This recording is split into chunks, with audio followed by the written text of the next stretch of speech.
Art Attack. This is Art Attack.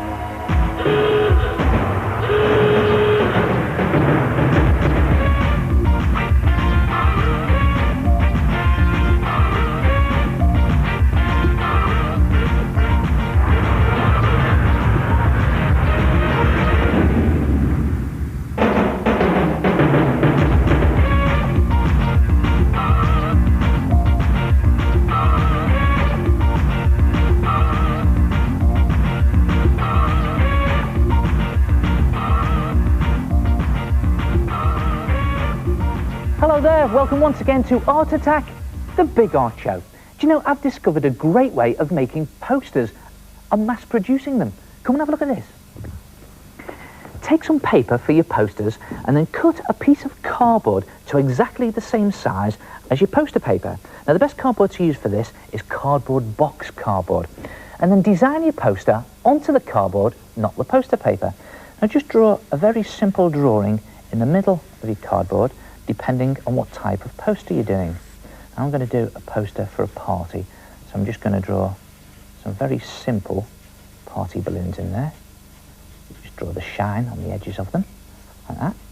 And then fill the rest of the space on your cardboard with thick, chunky lettering. But here's a good tip. If you're right-handed, hold the pen in your left hand, or if you're left-handed, hold the pen in your right hand. And the reason for that is you get this fantastic sort of wobbly line effect. Now I love this effect, you know, it reminds me of those French Parisian posters done by that famous artist Toulouse-Lautrec. Sort of very French, very zany. And just, that's it, right into the corner there. Don't have to be neat, just fill every space available. I'm just going to do this bottom bit quickly here. And again, I say you don't have to be neat at this stage, because what I'm going to do is I'm going to cut these letters out. But you must fill as much space as you can on your cardboard, even if it just means squeezing one of your letters up there, or even distorting one of your letters down at the bottom so that it fits in, or even putting a letter one inside each other like that. It all adds to that zany French effect. Very Toulouse-Lautrec-y. There it is. When you've done your letters and your drawing, cut them out and put them back into position on your paper, a bit like a jigsaw. So that you've got something that looks like that. And just put the G in there and the H, and again just squeeze them in and find the spaces. Move it over a little bit there. And when you're at that stage, take some blue tack or some sticky tape and literally press it onto the front of your letters. And just make sure it's firmly pressed on, because I'm going to use it to pick up my letter and then dip it into your poster paint. Now, as usual on Art Attack, things tend to get a bit messy, and this is where it can get messy. Let me just shake off the excess paint and then just bring it over and press it into position on your poster and print the first letter. There it is. It can be a bit tricky to pick back up. So just put it up there. And if it doesn't print like that up at the top, you just go over it again. And take the second letter, and again, I'm just going to press some blue tack onto it very firmly, like that, into the paint, trying to get it all covered. And again, back onto the poster, fingers crossed, into position, print it, squidge it on. Let's see if I can pull this one up this time. Holding onto the poster. Nope. It always fights with your paint like this, doesn't it? There it is, and you've got the A on. And go over the whole of your poster exactly like that. And when your poster's finished, hopefully it will look something like that. And whatever you do, don't throw away your cardboard shapes. Put them into an envelope when they're dry and save them. You can take them out any time and mass produce some more posters, all from that one pattern. The only thing to do now is to take your pen, look for the gaps on your poster, and just fill in other details, like the date. You can just squash them in the same zany effect, like that. And there it is, your poster. And then you just hang it up. and enjoy your party, or your dance class, or your sports day, or even your baked bean eating contest.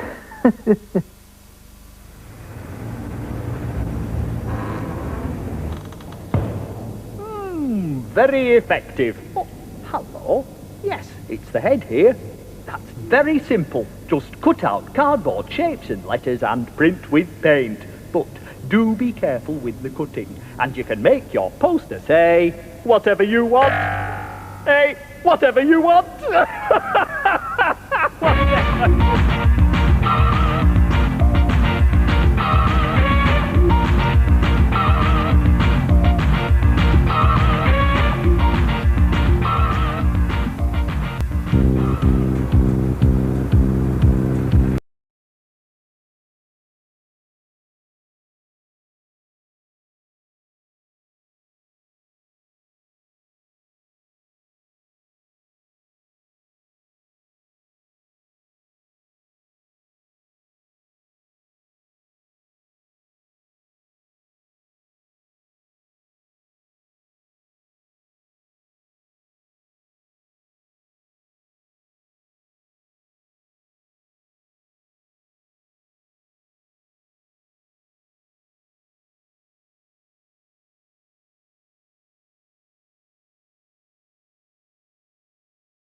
Oh, ho, ho, yes, that's very clever. But don't go playing around on building sites. They're very dangerous places. See what I mean?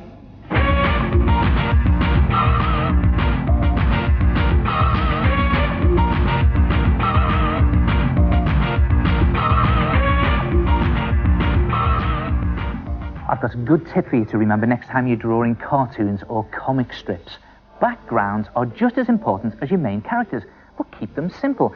Now here's a cartoon character that I've drawn, and I've cut him out so I can practice him on different backgrounds. I'm going to start by putting him into a town scene. I'm going to put him on a street corner as a background, and just here behind him I'm going to draw a brick wall. Now I know what you're thinking. Oh no, brick wall? Thousands of bricks? We're going to be here forever? Well, when you're drawing cartoon brick walls, just draw 1 or 2 bricks in strategic places, like that, and there you get the effect of a brick wall. And as for the pavement itself, Well, you don't have to draw all the slabs. If you just draw those very thick slabs, or the big ones that go on the edge. And as for the road, well, you don't even have to draw the road. If you just draw a grid or a drain in the side there, well, it gives it over the impression that this is the road. In fact, if you want, you can even put a couple of cobblestones on the street. Now, I know there's not many cobblestone streets around nowadays, but it just gives over the effect of a street. What about the background in the distance? Well, do you remember that old tip, things fade when they get into the distance? Well, if we just draw a very faded background, I'm just drawing the outline of the roofs, the church there, maybe a couple of chimneys.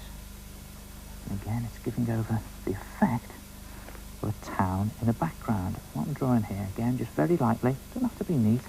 I'm going to draw a block of flats. Now, if you're drawing flats or tall buildings, just hint at the windows by putting a couple of dots in. And there he is. Your character is on a town background. What about the countryside?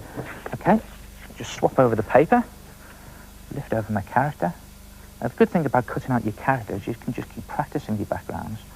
And I think what I'll do here is put them in the countryside. The first thing I think of is some grass. So again, just a couple of dotted lines for the grass. And I think we put some woods in the distance, or again in the background. If you're going to draw woods for your background, just draw some, it looks like fluffy clouds in the sky. You don't have to draw each tree individually. And then, no, they're not clouds. If you just draw some like scribbly lines for tree trunks and connect them to the ground, there you have the impression of trees in the background. I think we'll just put a stream here. Again, keeping it simple, just one or two lightly drawn lines for the reflections in the water. And there it is. Try it yourself. Cartoon backgrounds. But don't forget, keep it simple. Oh, that's a nice tip, is that? Using different backgrounds. I will now show you what I look like against a different background. Lower it in! Hello? Hello? Hey, where am I? I've disappeared.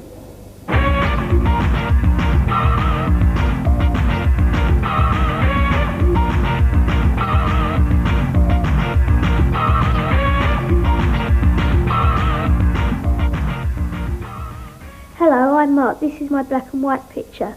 I stuck the black one on the white one and the white one on the black one to make my picture. My name's Leslie and I made a picture of a clown out of black and white paper. I put the black paper onto the white paper and the white paper onto the black paper. My name is Ben Frost. On this picture I made a black background. Then I cut half a bird out of black paper. I used it as a template to draw a white bird. Then I stuck them on here. Yes, that's a good art attack from Aylesford Primary School. I suppose you could call them sort of negative pictures. Well, all you need is two different coloured pieces of paper and just cut one half the size of the other.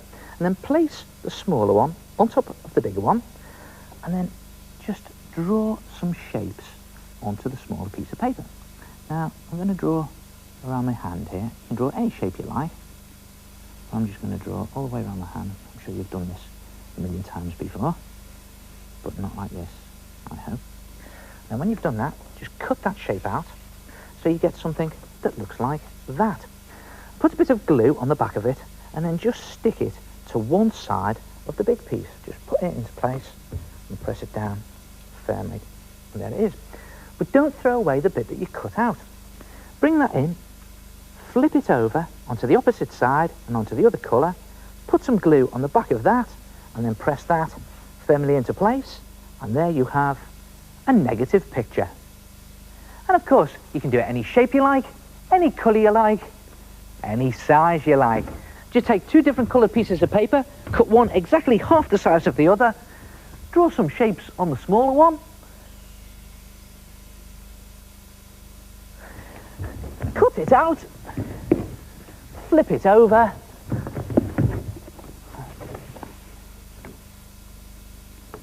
and there it is. Try it yourself, a negative picture attack, and I'll see you next time. Ta-ra!